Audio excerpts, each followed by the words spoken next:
तेव्हा आपण लास्ट लेक्चरमध्ये ट्रान्सफॉर्मर, त्याचा ट्रान्सफॉर्मेशन रेशो, त्यानंतर व्होल्टेज रेशो या गोष्टी बघितल्या होत्या.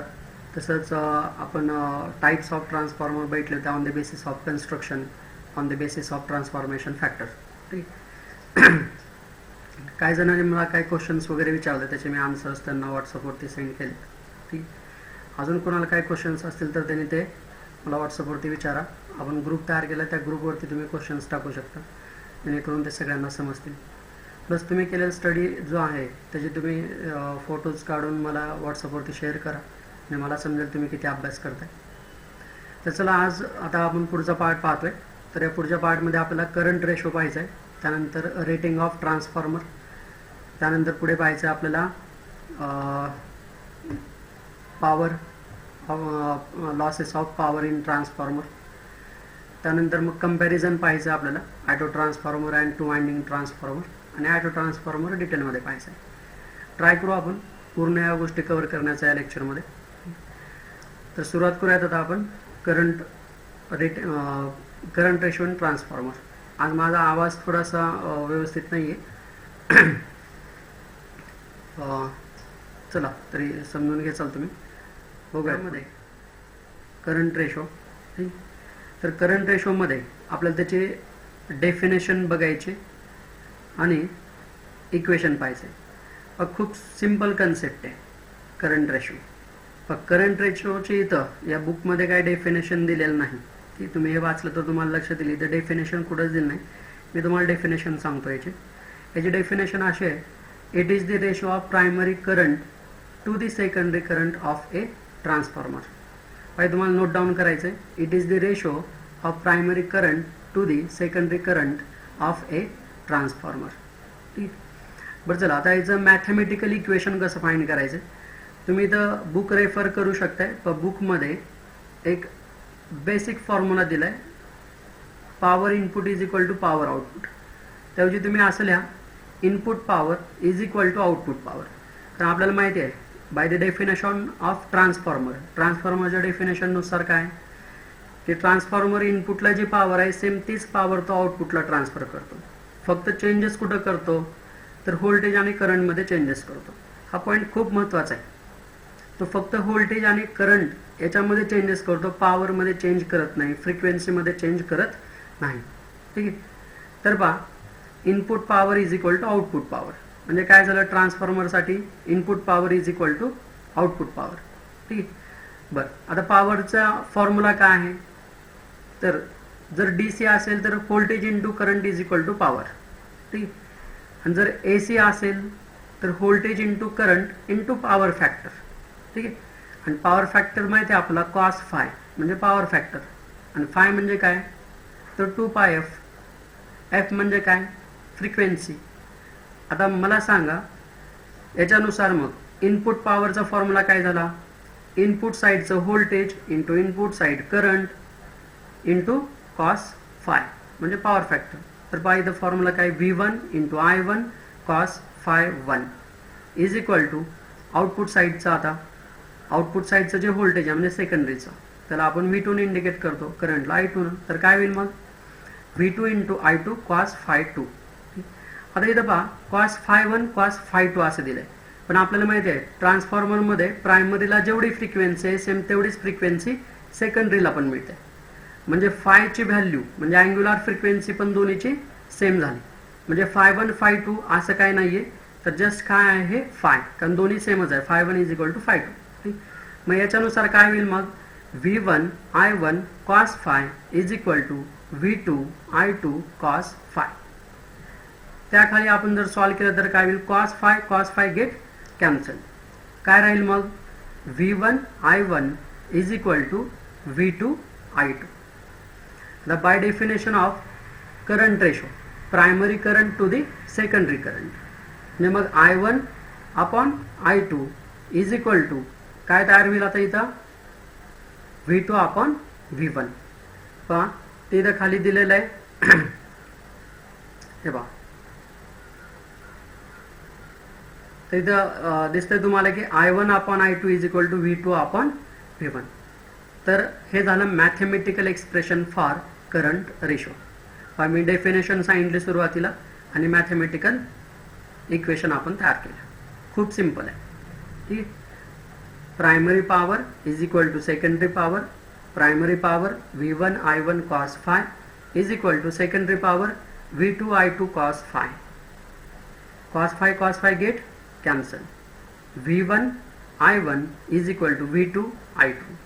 By the definition of current ratio, I1 upon I2 is equal to V2 upon V1. That's it. Okay. चला आता आपण पुढच्या पॉइंटला मूव्ह करूयात. करंट रेशो पाहिला आपण आणि त्यापुढे आता पाहायचं आपल्याला rating of transformer. Rating of transformer खूप इम्पॉर्टंट पॉइंट आहे. रेटिंग ऑफ ट्रान्सफॉर्मर याच्यावरती फिक्स एक्झाम मध्ये क्वेश्चन असतो. Why transformer is rated in kVA, it is not rated in watt. असा एक क्वेश्चन असतो. Why transformer is rated in kVA. पण समजून घ्या, कुठलीही मशीन जे रेटिंग दिलेलं असतं ते पॉवर मध्ये दिलेलं असतं. इलेक्ट्रिकल जर मशीन असेल तर त्याचं रेटिंग कशामध्ये असतं? पॉवर मध्ये. म्हणजे ती किती पॉवर कंझ्युम करते याच्यामध्ये दिलेलं असतं. जर ती मशीन किंवा किती पॉवर जनरेट करते आणि जर ती मशीन मेकॅनिकल असेल तर त्याचं युनिट जे असतं ते हॉर्स पॉवर मध्ये असतं. जर मेकॅनिकल पॉवर मेजर करायची असेल तर ते HP मध्ये मेजर करतात, हॉर्स पॉवर मध्ये. पण जर इलेक्ट्रिकल असेल तर ते जस्ट पॉवर आणि ते पॉवरचं युनिट असतं युजली वॅट. वॅट हे युनिट यूज करतात. ठीक. कारण पॉवरचं युनिट वॅट केव्हा येतं? जेव्हा ती ट्रू पॉवर असते. म्हणजेच काय? Voltage into current into cos five हे केल्यानंतर आपल्याला जे पॉवर मिळते ते पॉवर असते वॅटमध्ये. ठीक. पण ट्रान्सफॉर्मरचं रेटिंग हे वॅटमध्ये करत नाहीत. खूप सिंपल आहे. By the definition of transformer. पहा, मी परत तीच डेफिनेशन सांगतोय तुम्हाला. पहिली डेफिनेशन ट्रान्सफॉर्मरची. ठीक आहे. प्रत्येक पॉईंट सेपरेट अभ्यास करायची गरज नाही. एकच नीट समजून घ्या, त्याच्यावरून तुम्हाला बाकी सगळे मिळून जाईल. By the definition of transformer, it transfers total power of primary to the secondary. प्रायमरीला जेवढी पॉवर आहे सेम तेवढी पॉवर तो सेकंडरीकडे ट्रान्सफर करतो. But it make changes in voltage with respect to current. म्हणजे फक्त काय करतो? व्होल्टेजमध्ये चेंज करतो आणि ज्याच्यामुळे करंटमध्ये चेंज होतो. पण हा प्रायमरी जेवढी पॉवर आहे सेम तेवढी पॉवर आउटपुटकडे ट्रान्सफर करतो. प्लस आपल्याला हे माहिती आहे की हा फ्रिक्वेन्सीमध्ये कसलाच चेंज करत नाही. म्हणजेच काय? तर इनपुटला जेवढी फ्रिक्वेन्सी आहे सेम तेवढीच फ्रिक्वेन्सी आउटपुटला असते. ठीक आहे. मग इनपुटला जेवढी पॉवर आहे सेम तेवढीच पॉवर आउटपुटला मिळते. तर मग याचं रेटिंग द्यायचं कसं? लक्षात घ्या, एखाद्या मशीनचं रेटिंग कसं देता येईल की इनपुटला एवढी पॉवर दिली, आउटपुटला एवढी मिळते, असं देता येईल. पण ह्याच्यामध्ये काय?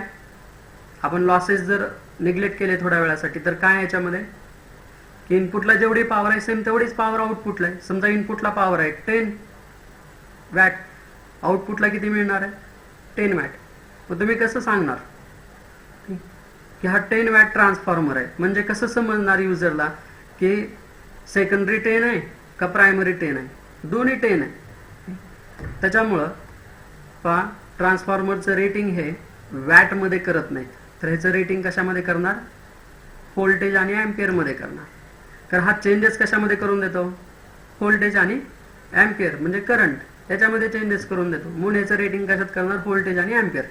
म्हणजे व्होल्ट ॲम्पियरमध्ये जर रेटिंग केलं तर समजेल युजरला की प्रायमरीचं इनपुट व्होल्टेज एवढं आहे, इनपुट करंट एवढा आहे, सेकंडरीचं जे आउटपुट व्होल्टेज आहे ते एवढं आहे आणि एवढं आहे. कारण प्रायमरी व्होल्टेज आणि सेकंडरी व्होल्टेजमध्ये फरक असणार आहे आणि तेच करायचं काम कोण करतोय? ट्रान्सफॉर्मर करतोय. त्यामुळं ट्रान्सफॉर्मरचं रेटिंग जे आहे ते कशात आहे? व्होल्ट ॲम्पियरमध्ये. आता मी एक्झाम ओरिएंटेड सांगतो तुम्हाला. एक्झाममध्ये काय लिहायचं यासाठी असं लिहायचं एक्झाममध्ये, हे तुम्हाला नोट डाऊन करायचं. इथं जे बुक आपण रेफर करतो त्यामध्ये अशा पद्धतीने दिलं नाही, जरा वेगळ्या पद्धतीने दिले त्याने. मी तुम्हाला सोप्या पद्धतीने सांगतो आणि क्लिअर लक्षात राहील असं सांगतो. असं लिहायचं आहे, by the definition of transformer we know that transformer transfers primary power to the secondary. Power of primary and secondary is same. Also we know the frequency of primary and secondary is same. So power factor is also same. It make changes in voltage with respect to current. That's why transformer is rated in volt ampere, means in the form of voltage and current. That's it. आता याच्या पुढे अजून याच्यामध्ये असं आहे पहा, question असा असतो KVA. के म्हणजे काय तर किलो व्होल्ट अँपियर, MVA म्हणलं तर काय मेगा व्होल्ट अँपियर. ठीक आहे. तर युजली ट्रान्सफॉर्मर जे आहेत ते मोठ्या गोष्टीसाठी वापरतात. म्हणजे आपण बघतो DP जे असतात इलेक्ट्रिसिटी प्रोव्हाइड करण्यासाठी, तर त्या DP साठी वगैरे मग तिथली पॉवर जी असते ती कशामध्ये असते, किलोच्या फॉर्ममध्ये असते. त्यामुळे युजली युनिट कुठलं वापरलं जातं यासाठी, किलो. म्हणून मग काय KVA, नुसतं VA लिहायच्याऐवजी काय KVA. समजलंय. VA लिहिलं तरी बरोबरच आहे. VA हेच बेसिक आहे. ठीक आहे. KVA MVA हे डिपेंड आहे की किती मोठी पॉवर आहे याच्यावरती. ठीक आहे. आता ते तुम्हाला माहिती आहे, K म्हणजे 10⁻³ वगैरे माहिती आहे तुम्हाला. ठीक आहे.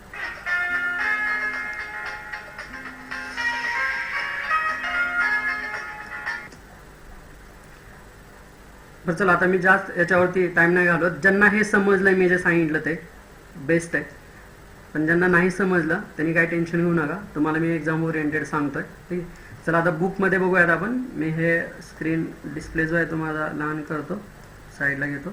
ठीक आहे. चला, रेटिंग ऑफ ट्रान्सफॉर्मर. इथं पहा रेटिंग ऑफ ट्रान्सफॉर्मर. ठीक. हे मी तुम्हाला झूम करून दाखवतो, तुम्हाला दिसायला जरा सोपं जाईल. तर हा पॉईंट पाहतो आपण आता, रेटिंग ऑफ ट्रान्सफॉर्मर. ट्रान्सफॉर्मरचं रेटिंग कशामध्ये केलेलं असतं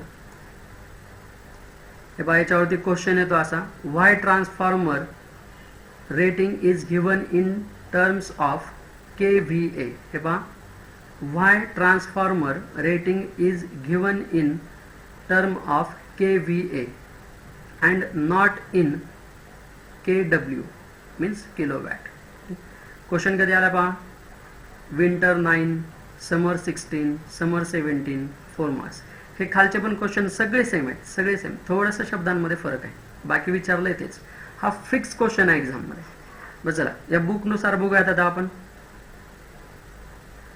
इथं त्याचा आन्सर आहे, मी मार्क करून ठेवलेलं आहे. Why is the transformer rated in VA or KVA. तर बाय बुक, या बुकनुसार काय, the copper losses in transformer depend on current and iron losses are depend on voltage. Hence the total loss depends only on volt ampere and not on the power factor. Therefore rating of transformer is in VA or KVA, not in KW. तुम्हाला लिहायचं तर हे answer लिहू शकता तुम्ही. याचाही अर्थ तोच होतो, पण हे समजून घेण्यासाठी थोडंसं अवघड आहे. समजण्यासाठी अवघड आहे, लक्षात ठेवायला सोपं आहे. ठीक आहे. पण समजण्यासाठी अवघड आहे. आता हे पूर्ण वाचल्यानंतर काय समजलं असं जर विचारलं तर नाही सांगू शकणार. फॉर एक्झाम्पल इथं काय म्हणतंय, losses are depend on voltage. कुठले लॉसेस आहे पहा, transformer depend on current and iron losses are depend on voltage. म्हणजे काय, तर कॉपर लॉसेस जे आहेत ते करंटवर डिपेंड आहेत आणि आयर्न लॉसेस जे आहेत ते व्होल्टेजवर डिपेंड आहेत. आता करंट लॉस जे आहे ते म्हणजे कॉपर लॉस जो आहे तो करंटवरती डिपेंड आहे का. त्यानंतर iron loss are depend on voltage का, कसं नाही समजणार. ठीक. तरी लक्षात ठेवायला सोपं आहे. तुम्हाला हे करायचं तर हे करू शकता. मी तुम्हाला बेस्ट आन्सर सांगितले त्याच्या अगोदर. ठीक आहे. चला पुढे बघूयात आपण. एखाद्या ट्रान्सफॉर्मरचं कम्प्लीट रेटिंग कसं दिलेलं असतं. फॉर एक्झाम्पल इथे दिलेलं आहे पहा बुकमध्ये, 3300 व्होल्ट, 3300 व्होल्ट ऑब्लिक 240 व्होल्ट. तर इथं काय असतं, सुरुवातीला जे व्होल्टेज असतं ते प्रायमरी वाइंडिंगचं असतं, ऑब्लिक देऊन पुढचं जे असतं ते सेकंडरी वाइंडिंगचं असतं. म्हणजे हा स्टेप डाऊन ट्रान्सफॉर्मर झाला. इनपुट व्होल्टेज किती आहे 3300 आणि आउटपुट व्होल्टेज किती आहे 240 व्होल्ट. म्हणजेच काय झालं, आउटपुट कमी मिळते, म्हणजे स्टेप डाऊन ट्रान्सफॉर्मर आहे. त्यानंतर 5 kVA, म्हणजे ह्या 5 kVA याच्यावरून आपल्याला करंट फाइंड करता येतो किती आहे. व्होल्ट एम्पियर मध्ये दिलं त्याचं पॉवर रेटिंग, किती पॉवर मिळणार आहे सेकंडरीला. ठीक आहे. त्यानंतर 50 हर्ट्झ, 50 हर्ट्झ त्याची फ्रिक्वेन्सी, सेम तीच फ्रिक्वेन्सी इनपुट आणि आउटपुटला असते. ठीक. तर पहा टोटल रेटिंग कसं असतं. एखादा ट्रान्सफॉर्मर तुम्ही घेण्यासाठी मार्केटमध्ये गेलात तर त्याला कसं तुम्हाला सांगावं लागतं, त्याला तुम्हाला असं सांगावं लागेल 3300 व्होल्ट ऑब्लिक 240 व्होल्ट, म्हणजे प्रायमरी आणि सेकंडरीचं व्होल्टेज सांगितलं तुम्ही, कॉमा 5 kVA 50 हर्ट्झ ट्रान्सफॉर्मर. समजलंय. ठीक आहे. चला एक्झामसाठी हा पॉईंट काय एवढा महत्त्वाचा नाही आहे. पुढे जाऊयात आपण. मी पहा तुम्हाला प्रत्येक वेळेस सांगतो एक्झामसाठी काय महत्त्वाचं आहे काय नाही आहे. आतापर्यंत जेवढं बघितलं त्याच्यामध्ये फक्त 2 गोष्टी महत्त्वाच्या होत्या. पहिला करंट रेशो, त्याची डेफिनेशन आणि मॅथमॅटिकल इक्वेशन. दुसरा बघितला आपण व्हाय ट्रान्सफॉर्मर रेटेड इन VA और KVA, हा क्वेश्चन आणि त्याचं आन्सर. बस एवढे 2 गोष्टी महत्त्वाच्या होत्या. एक्झाममध्ये फिक्स असणार हा क्वेश्चन. चला पुढचा पॉईंट बघूयात आपण. पुढे पाहायचं आपल्याला महत्त्वाचा पॉईंट आहे पहा, लॉसेस इन ट्रान्सफॉर्मर. ट्रान्सफॉर्मर मध्ये होणारे लॉसेस पाहिजेत आपल्याला.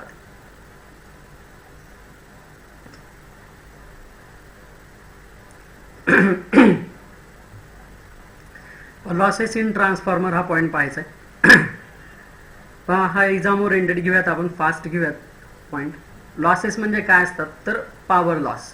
इलेक्ट्रिकल इलेक्ट्रॉनिक्स सब्जेक्ट म्हणजे काय, इथं लॉस काय होणार आहे, पॉवर एनर्जी लॉस होणार आहे. ठीक आहे. तर लॉसेस इन ट्रान्सफॉर्मर, तर ट्रान्सफॉर्मरमध्ये किती लॉस होतात आणि कशामुळे होतात ते पाहायचं. तर पहा लॉसेस इन ट्रान्सफॉर्मर याचे 2 पार्ट करता येतात, म्हणजे कुठे कुठे लॉस होतात. तर पहिला कॉपर लॉस, दुसरा आयर्न लॉसेस.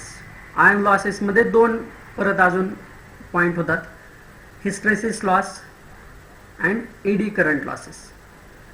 म्हणजे ट्रान्सफॉर्मरमध्ये जी काय पॉवर लॉस होते ट्रान्सफर होत असताना प्रायमरीपासून सेकंडरीकडे, जी काय पॉवर लॉस होते थोडेफारचे, म्हणजे फॉर एक्झाम्पल समजा प्रायमरीची पॉवर आहे 10 आणि सेकंडरीला पॉवर मिळते 8, म्हणजे काय झालं 2 एवढी पॉवर लॉस झाली.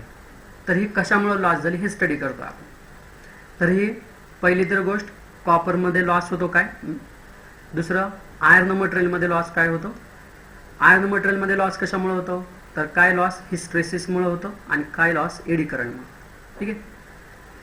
मग चला आता याच्या डेफिनेशन्स बघूयात आपण. कॉपर लॉस, तर तुम्हाला एक्झाममध्ये काय लिहायचं आहे, losses in transformer it has 2 types. Copper losses PCU, iron losses PI. Iron losses has sub 2 types, hysteresis losses and eddy current losses. Okay. Next, copper loss PCU.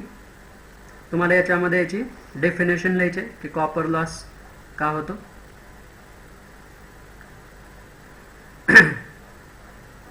Me next पेजला गेलो. हां, तर copper loss कशाने indicate करायचं आहे, PCU. आता त्याची definition पाहिजे. Definition दिले, the total power loss taking place in the winding resistance of a transformer is non as copper loss. पण ट्रान्सफॉर्मर म्हणजे काय तर एक सॉफ्ट आयर्नची कोर आहे, त्याच्यावरती प्रायमरी वाइंडिंग वाउंड केली, सेकंडरी वाइंडिंग वाउंड केले. प्रायमरी वाइंडिंग कशाची बनली, कॉपर. तार कशाची बनलेली असते, कॉपरची, तीच वाउंड केली. सेकंडरीमध्ये कॉपरची तार आहे ती वाउंड केली. म्हणजेच काय, ह्या पूर्ण ट्रान्सफॉर्मरमध्ये 2च टाईपचे मटेरियल्स आहेत. एक कॉपर वापरलं आणि दुसरं कोर कशाचे, आयर्नची. ठीक आहे. तर कॉपर आणि आयर्न हे 2 आहेत आणि या दोघांमध्येच लॉस होणार. कॉपरमध्ये होणार लॉस कॉपर लॉस, आयर्न मटेरियलमध्ये होणार लॉस आयर्न लॉस. बरं, आयर्न मटेरियलमध्ये 2 गोष्टीमुळे लॉस होतो, एक एडी करंटमुळं आणि दुसरा हिस्टेरेसिसमुळे. ठीक आहे, ते पाहायचं. तर कॉपर लॉसची डेफिनेशन काय, this loss is taking place in winding resistance. वाइंडिंगमध्ये लॉस कशामुळे होणार आहे, त्याच्या रेजिस्टन्समुळे. लक्षात आलं असेल डेफिनेशन. त्याचं मॅथेमॅटिकल इक्वेशन कसं लिहायचं बा, तर मॅथेमॅटिकली इक्वेशन काय होणार मग PCU is equal to, P म्हणजे काय power loss in copper material, काय होणार I1 स्क्वेअर इंटू R1, कारण पॉवरची डेफिनेशन माहिती आहे आपल्याला व्होल्टेज इंटू करंट, ह्याचाच मॉडिफाय करून आपण कसं लिहू शकतो करंट स्क्वेअर इंटू रेजिस्टन्स, ठीक, म्हणजे त्या कॉपर मटेरियलचा रेजिस्टन्स इंटू करंट स्क्वेअर. आता इथे पहा R1 म्हणजे resistance of primary winding, I1 म्हणजे करंट इन प्रायमरी वाइंडिंग. मग प्रायमरी वाइंडिंग मध्ये होणारा लॉस काय झाला I1 square R1. Secondary winding मध्ये होणारा कॉपर लॉस किती I2 स्क्वेअर R2. दोन्ही मिळून झाला टोटल कॉपर लॉस. तर ते लिहिलेलं इथं PCU is equal to I1 square R1 plus I2 square R2. Okay, त्यानंतर पुढचा पॉइंट पहा.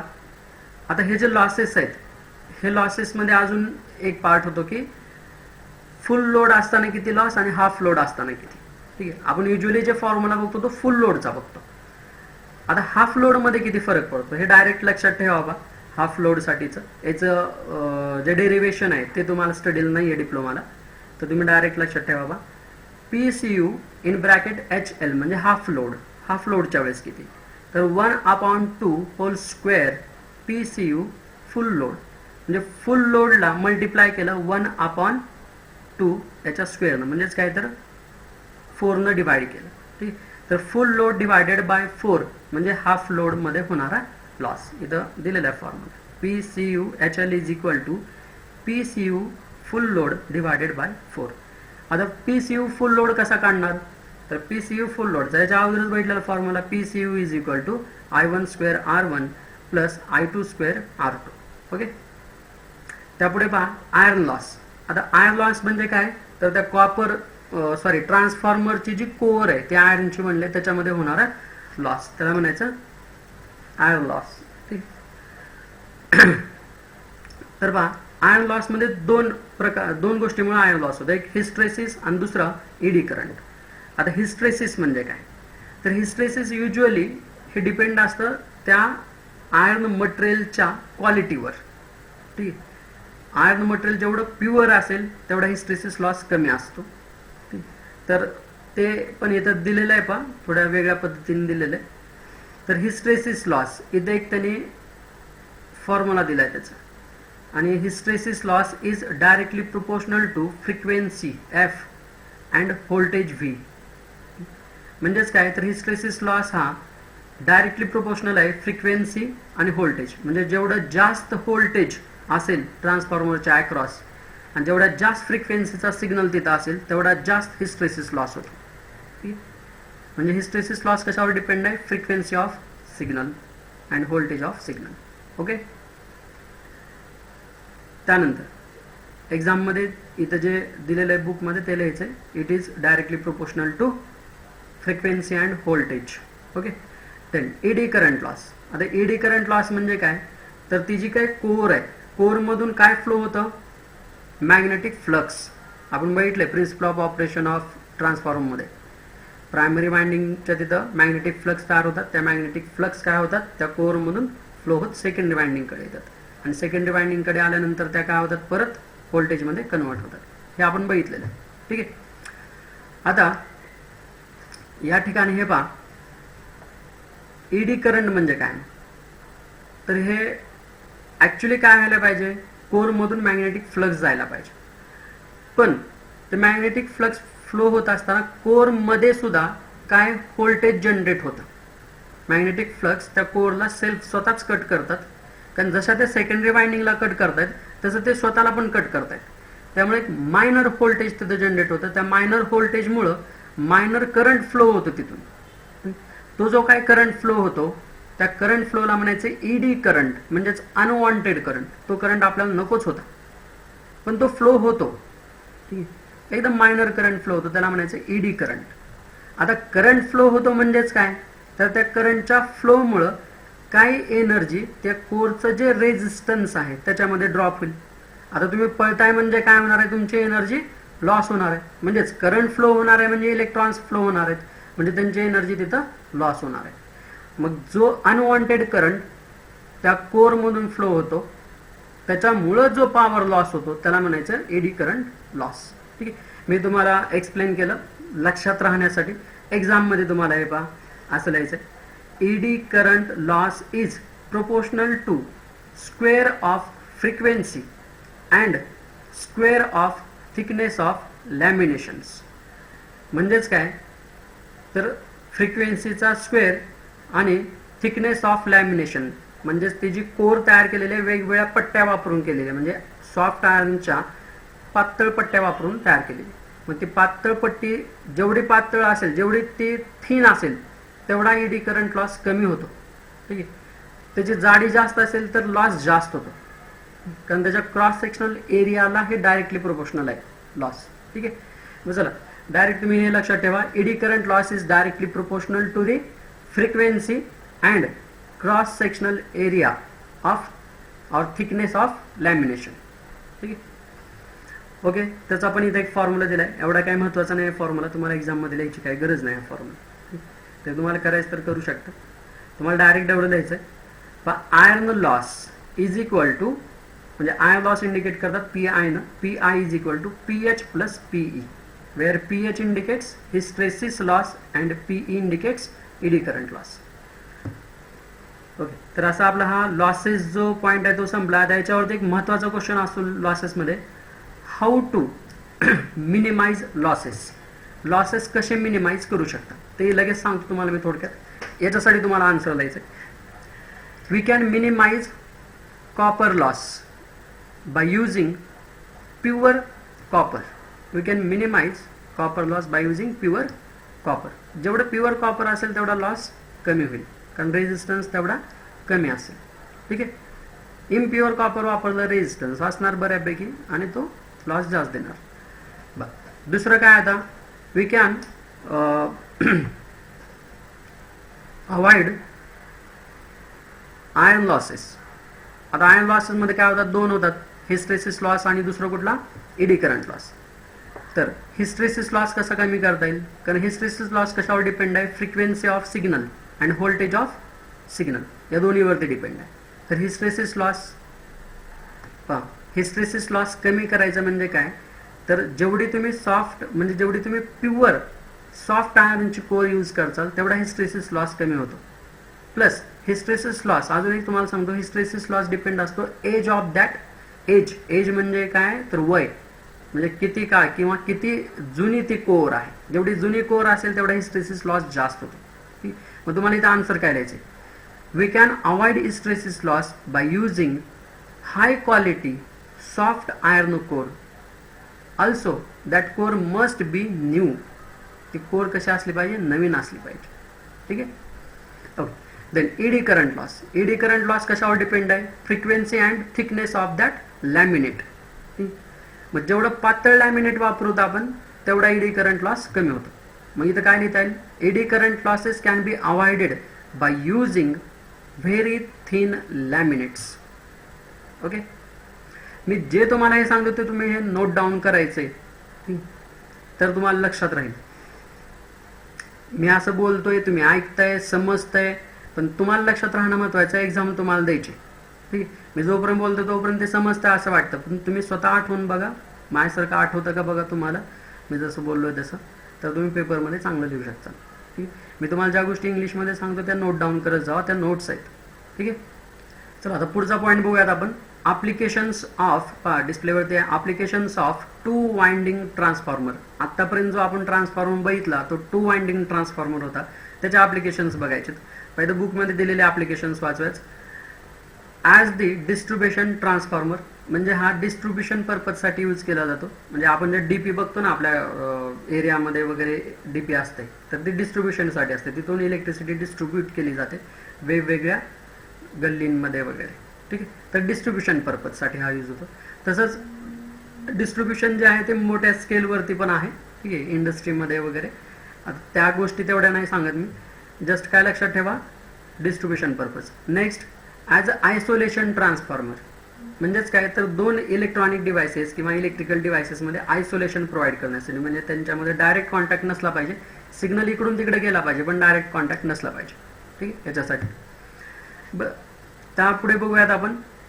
पुढचं ॲप्लिकेशन आहे as a step down transformer in DC power supply. पण युजली आपण जे इलेक्ट्रॉनिक डिव्हायसेस यूज करतो ते लो व्होल्टेजवरती चालणारे डिव्हायसेस असतात आणि ते DC वरती चालतात, म्हणजे डायरेक्ट करंटवरती चालणारे डिव्हायसेस असतात. फॉर एक्झाम्पल आपला मोबाईल फोन, लॅपटॉप, घरामध्ये असलेलं टेलिव्हिजन, ठीक आहे, हे DC वरती चालतात. पण आपण त्याला 2 पिन किंवा 3 पिन थ्रू कशाला जोडतो? AC ला. ठीक आहे. पण AC पासून काय होतं? AC पासून त्याच्या पॉवर सप्लायमध्ये AC पॉवर येते, ती नंतर कन्वर्ट केली जाते DC मध्ये. म्हणजे कन्वर्ट करत असताना पहिली जी स्टेप असते ती असते ट्रान्सफॉर्मर. आणि ट्रान्सफॉर्मर काय करतो? त्या मॅक्सिमम म्हणजे जे काही AC आहे तिथं, AC किती असतो आपला मेन सप्लाय? 230 volt AC. तर त्या 230 व्होल्ट ACचं तो लो व्होल्टेजमध्ये कन्व्हर्जन करून देतो. ठीक आहे. आणि मग पुढे ते DC मध्ये कन्वर्ट होतं. म्हणजेच काय तर पॉवर सप्लायमध्ये ह्याचा यूज केला जातो. त्यानंतर ॲप्लिकेशन आहे पहा वेल्डिंग ॲप्लिकेशन्स. वेल्डिंग ॲप्लिकेशन्स म्हणजे ज्या ठिकाणी वेल्डिंग केलं जातं, म्हणजे जे तुम्हाला माहिती आहे की मेटलपासून ज्या वेगवेगळ्या वस्तू बनतात, ठीक आहे, त्या वेल्डिंग करून, तर त्या ठिकाणी ACचा एक डायरेक्ट यूज केला जातो. तसं खूपशा ठिकाणी ACचा यूज केला जातो, डोमेस्टिकमध्ये, त्याच्यानंतर इंडस्ट्रीयलमध्ये. ठीक, हे पण तुम्ही लिहू शकता in domestic applications. For example water pump, fan. Okay. Then in industries. Okay. असं भरपूरशा ॲप्लिकेशन्स आहेत. सगळीकडे इलेक्ट्रिसिटीचे ॲप्लिकेशन आहे, त्यामुळे ट्रान्सफॉर्मर लागतोच डिस्ट्रीब्युशनसाठी. ठीक. ओके, चल पुढे बघूयात आपण. हे 4 ॲप्लिकेशन्स लक्षात ठेवा एक्झामसाठी. त्या पुढचा महत्त्वाचा पॉईंट आहे आपला ॲटो ट्रान्सफॉर्मर. आता पण आपण 2 वाइंडिंग ट्रान्सफॉर्मर बघितला, आता बघायचं आपल्याला auto transformer. As name indicates, auto transformer म्हणजे काय? तर या ट्रान्सफॉर्मरचा यूज आपण वेगवेगळे व्होल्टेज सेट करण्यासाठी करू शकतो. कारण पहा 2 वाइंडिंग ट्रान्सफॉर्मरमध्ये काय होतं? प्रायमरीचे नंबर ऑफ टर्न्स, सेकंडरीचे नंबर ऑफ टर्न्स. ठीक आहे.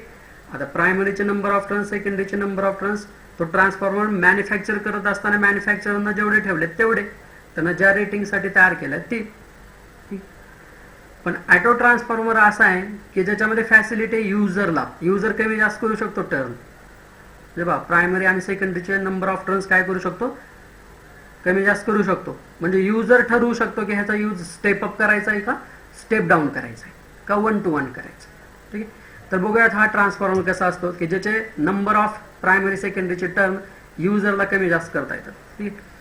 तर पहा त्याचा स्कीमॅटिक डायग्राम बघू आपण. ही स्कीमॅटिक डायग्राम आहे. मी हे झूम बंद करतो आता.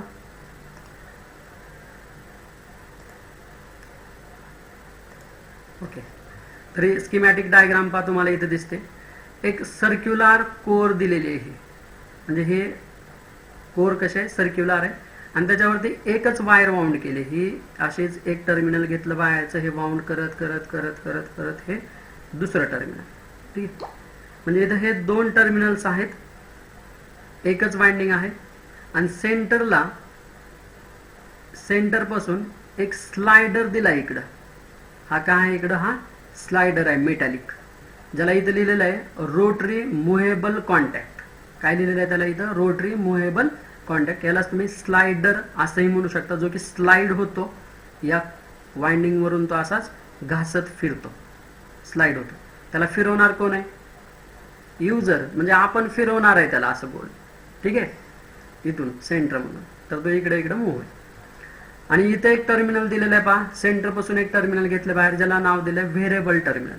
म्हणजे 2 फिक्स टर्मिनल आहेत आणि एक जे आहे ते व्हेरिएबल टर्मिनल आहे. व्हेरिएबल टर्मिनल म्हणजे जे स्लायडरचा जो कॉन्टॅक्ट आहे ते.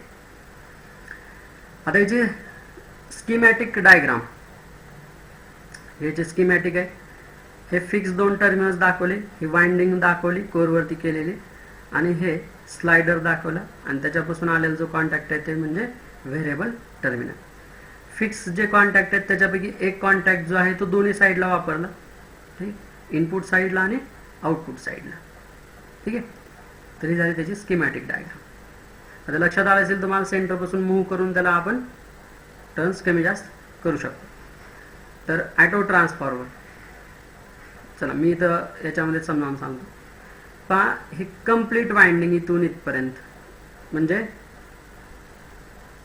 प्रायमरी वाइंडिंग झाली, ज्याच्या अक्रॉस आपण इनपुट व्होल्टेज देणार आहेत.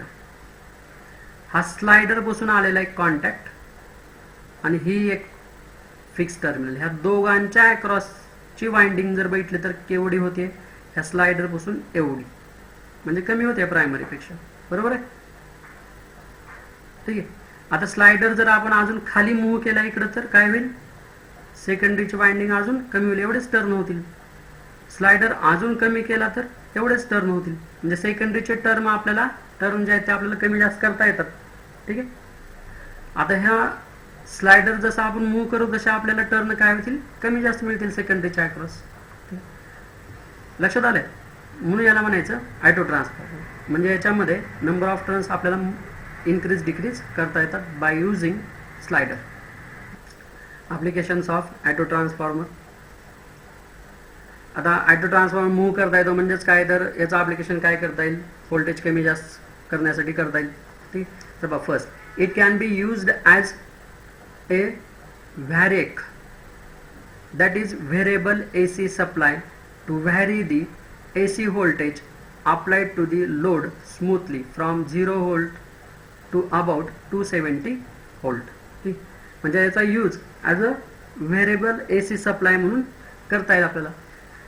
कारण स्लायडर मूव्ह करून आपण सेकंडरी वाइंडिंगच्या अक्रॉसचे नंबर ऑफ टर्न्स कमी जास्त करू शकतो, म्हणजेच व्होल्टेज कमी जास्त करू शकतो. दुसरं application, in order to start the AC machines such as induction motors or synchronous motors.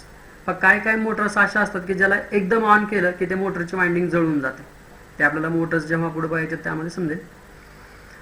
तर अशा वेळेस काय पाहिजे, मग त्याच्या अक्रॉसचं व्होल्टेज स्लोली वाढवलं पाहिजे. मग अशा ठिकाणी हे ऑटो ट्रान्सफॉर्मरचा यूज करता येईल की जे व्होल्टेज आपण number of turns increase decrease करू शकतो, म्हणजेच व्होल्टेज कमी जास्त करू शकतो सेकंडरीचं. त्यानंतर तिसरा application, to vary the supply voltages as per the requirement of a furnace. तर काय केमिकल प्रोसिजर्समध्ये आपल्याला पाहिजे तेवढं व्होल्टेज कमी जास्त करण्याची रिक्वायरमेंट असते, त्या ठिकाणी त्याचा यूज करता येईल. ॲज ए डिमर स्टॅट, म्हणजेच फॅनची स्पीड जास्त कमी जास्त करण्यासाठी, तसंच बल्बची इंटेन्सिटी कमी जास्त करण्यासाठी पण याचा यूज करता येतो. ओके. चला आता पुढचा महत्त्वाचा पॉईंट बघूत आपण, comparison of two winding and auto transformer. म्हणजेच काय, तर comparison between two winding transformer and auto transformer. म्हणजे जे आपण आतापर्यंत दोन ट्रान्सफॉर्मर्स बघितले त्याच्यामधला डिफरन्स पाहायचा आपल्याला. ठीक आहे. तर पहा, डिफरन्समध्ये इथं बुक म्हणून बघायचा डिफरन्स तुम्ही. 3 कॉलम्स केलेत. फर्स्ट आहे पॅरामीटर, सेकंड आहे टू वाइंडिंग ट्रान्सफॉर्मर, आणि तिसरा पॅरामीटर म्हणजे तिसरा जो कॉलम आहे तो आहे ऑटो ट्रान्सफॉर्मर. ठीक आहे. चला, पॅरामीटर काय, सेपरेट वाइंडिंग्स. आता तुम्ही विचार करायचा आहे, separate windings, primary separate, secondary separate कशामध्ये असतं, टू वाइंडिंगमध्ये असतं. ऑटोमध्ये एकच वाइंडिंग असते. ठीक आहे. तर बघा, प्रायमरी अँड सेकंडरी, आणि ऑटो ट्रान्सफॉर्मरमध्ये a part of winding is common between primary and secondary. हे सिम्पली तुम्ही असं लिहू शकता, सेपरेट वाइंडिंग्स टू वाइंडिंग ट्रान्सफॉर्मरमध्ये लिहा अवेलेबल, ऑटो ट्रान्सफॉर्मरमध्ये लिहा नो, कॉमन असं लिहा, नो लिहायच्या ऐवजी. त्यानंतर मुव्हेबल कॉन्टॅक्ट, टू वाइंडिंगमध्ये मुव्हेबल कॉन्टॅक्ट नसतो, म्हणजे ॲब्सेंट. आणि ऑटो ट्रान्सफॉर्मरमध्ये काय लिहा, इट हॅज मुव्हेबल कॉन्टॅक्ट. त्यानंतर type, two winding transformer. Two winding ट्रान्सफॉर्मरचा यूज कसा करता येतो, as a step up, step down and insulation. Auto ट्रान्सफॉर्मरचा यूज फक्त स्टेप अप स्टेप डाऊन म्हणून करता येतो, इन्सुलेशन म्हणून करता येत नाही. ठीक आहे. म्हणजे only step up and step down.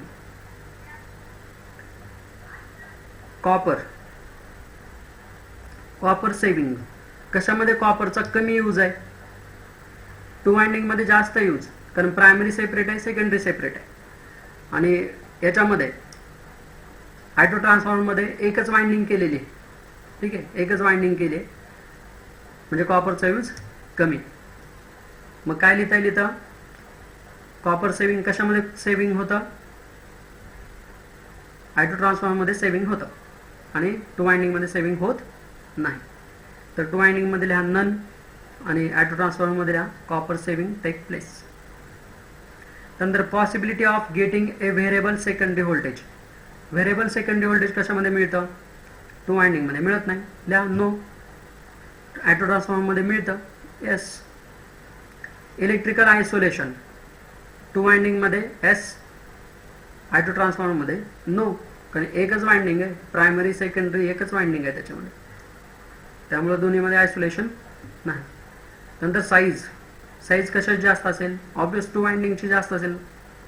2 winding आहेत सेपरेट, त्यामुळे त्यामध्ये लिहा लार्ज, ऑटोमध्ये लिहा स्मॉल. नंबर ऑफ वाइंडिंग्स, खरं तर हा पॉईंट वर यायला पाहिजे होता, ठीक आहे चला.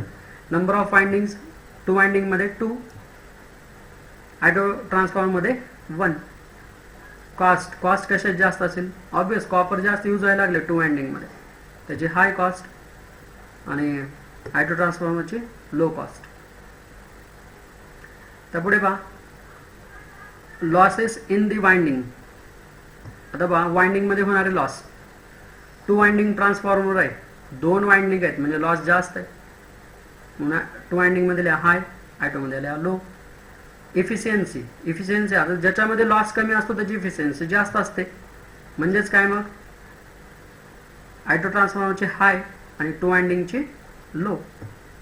रेग्युलेशन 2 वाइंडिंग ट्रान्सफॉर्मरचं रेग्युलेशन पुअर मिळतं, ठीक आहे, कारण लॉसेस जास्त आहेत. आणि ऑटो ट्रान्सफॉर्मरचं बेटर मिळतं, जरा चांगलं मिळतं. त्यानंतर applications. Mains transformer, power supply, welding, isolation transformer या ठिकाणी याचा जास्त यूज होतो. आणि ऑटो ट्रान्सफॉर्मर याचा यूज कायसाठी? व्हेरॅक म्हणजे व्हेरिएबल AC सप्लाय. त्यानंतर starting of AC motors and dimmerstat. त्यानंतर सिम्बॉल्स पहा दोन्हीचे. 2 वाइंडिंगमध्ये अशा 2 वाइंडिंग्स इंडिकेट करायच्यात आणि ऑटो ट्रान्सफॉर्मरमध्ये एकच वाइंडिंग आणि एक मुव्हेबल कॉन्टॅक्ट दाखवायचं. ओके, तरी पहा इथं आपण हा ट्रान्सफॉर्मर हा जो चॅप्टर आहे तो बऱ्यापैकी कव्हर केलाय. आपण ट्रान्सफॉर्मर हा चॅप्टर पूर्ण बघितला, म्हणजे थेअरी पूर्ण बघितली, त्यावरचे एक्झाम्पल्स बघायचे. आता जेवढं झालेलं आहे तेवढं पूर्ण प्रॉपर रिव्हिजन करा. तुम्ही लिहिलेल्या ज्या नोट्स आहेत त्या परत एकदा वाचा, रिवाइज करा. काय क्वेश्चन्स असतील तर मला तुम्ही लिहून पाठवा, ठीक, म्हणजे तुम्ही पेजवरती लिहा, त्याचा फोटो काढा आणि मला व्हॉट्सअपवरती शेअर करा, ठीक. कारण तुमची एक्झाम होणार आहे, होणार नाही असं नाही आहे. गव्हर्नमेंटनं शेड्यूल दिलेलं आहे, साधारण जुलै एंड किंवा ऑगस्टमध्ये तुमची एक्झाम होणार आहे, ठीक. त्यामुळे अभ्यासाला लागा, विसरून जाचाल परत. बरं चल, आता याच्यावरती मी तुम्हाला काही क्वेश्चनची लिस्ट देणार आहे, जे मी व्हॉट्सअपवरती तुम्हाला शेअर करेन. त्या क्वेश्चनचे तुम्हाला आन्सर्स लिहायचे, म्हणजे सगळे थेअरी क्वेश्चन्स असणार आहेत, एक्झाम्पल्स नाही, ठीक. त्याचे आन्सर्स लिहून तुम्ही मला रिटर्न म्हणजे फोटो काढून पाठवायचे, ठीक. तर पुढच्या भागामध्ये आपण आता याच्यावरचे एक्झाम्पल्स सॉल्व करूयात. त्या अगोदर त्याच्या फॉर्म्युल्याचे रिव्हिजन करून घेईन आणि मग एक्झाम्पल्स. चला भेटूयात मग पुढच्या लेक्चरमध्ये.